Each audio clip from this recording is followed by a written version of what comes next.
we come together in a manner wherein we forget about our divisions, we forget about whatever conflicts that we have, and we need to really recognize to start working together in order to prepare for the next 50 years of these global catastrophes. Okay, it's going to be a series. Okay, that's what I'm getting. Okay, I just need to show you visual confirmation of where I'm getting this information from, which is from the divine. Okay, so next 50 years is very critical. Don't worry about, you know, the wars are minuscule compared to what we're going to experience in the next 50 years. Okay, it's going to be a slow burn, humanity. Slow burn. Because when Mother Gaia moves, we're gonna look like fleas on her. Okay. So she scratches and we're like fleas on top of this planet. Okay. So we may need to approach we need to have like a clear vision of what we have been doing that is not working for us in terms of uh, how we make constructions. Um, okay, all right. Can I tell them this? Okay, all right. Can I tell them this? Okay, all right. So our ancestors, the the ones who were left behind here in this planet. Okay, so some of our star ancestors were able to leave when this polar shift happened. So they were able to leave, and then the ones who were left behind to fend for themselves here on this planet, what they did was they dug underground. Okay, so they constructed a lot of their structures underneath the earth.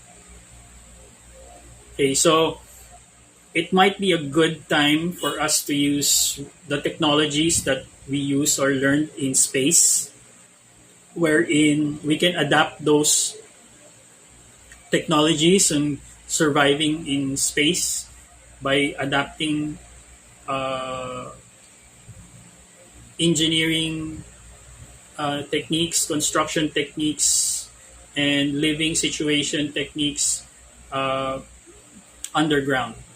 Because it would be a huge undertaking to lift everybody up on the surface. Let's say if you have rising sea levels, you're going to have to create floating cities. That's one option, floating cities. Okay, but that's going to be a huge undertaking because it's going to take a lot of material. Uh, Most of our ancestors who survived, they dug underground. They have underground cities. Okay, so they had underground cities. So some of them moved to higher places, higher grounds. Okay, some of them were in a ship. Okay, some of them were still in a ship. Okay, now what kind of ship? It's not made of wood. Okay, that I can tell you. So if anybody's gonna go Noah's Ark here, you'll be fooling yourself. If you want to try surviving the ocean on a boat, good luck. Okay, all right. So so that's what I'm here to convey to you guys. Okay, and we really need to change our perspective on how we deal with this. Now, personally, okay, here in our country, so I can see a lot of politicians here who, who think, when calamities happen here in the Philippines, they just, try to wave and, just show up, but they're really not doing much. Okay.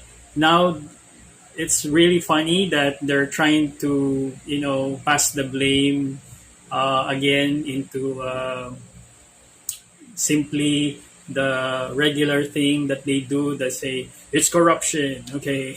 All right, corruption, given that it's corruption, but what are we going to do about it? Okay.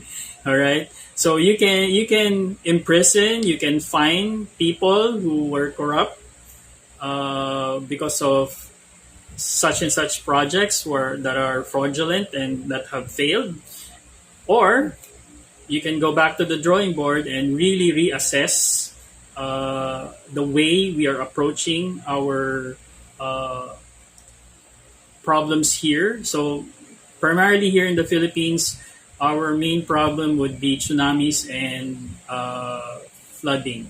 Okay, so that's going to be our main concern.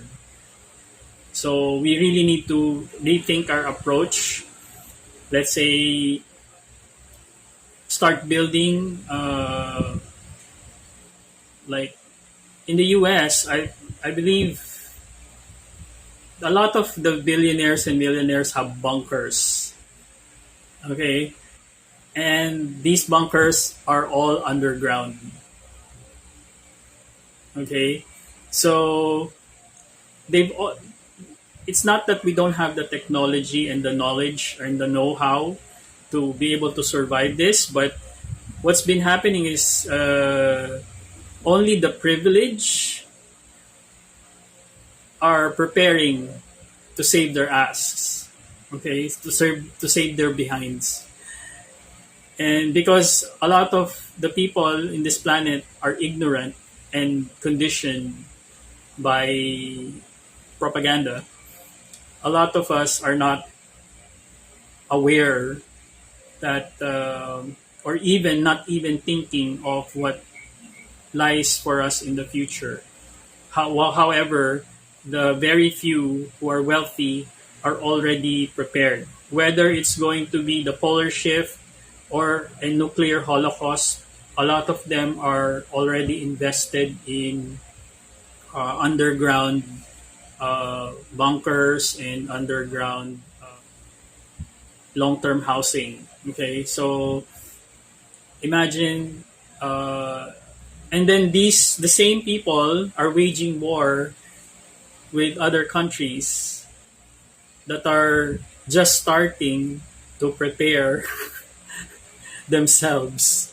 Okay, who are especially what's sad is they're waging war to underdeveloped countries. So nations who are still trying to get a foothold on finding ways and means to just get by.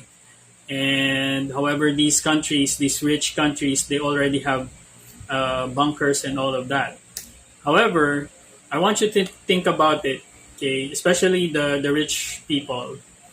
So imagine a world wherein, yes, you are saved by your wealth, by escaping through these bunkers and these underground facilities that you made for yourselves. However, after the deluge or the whole calamity, how do you think you will fare and survive without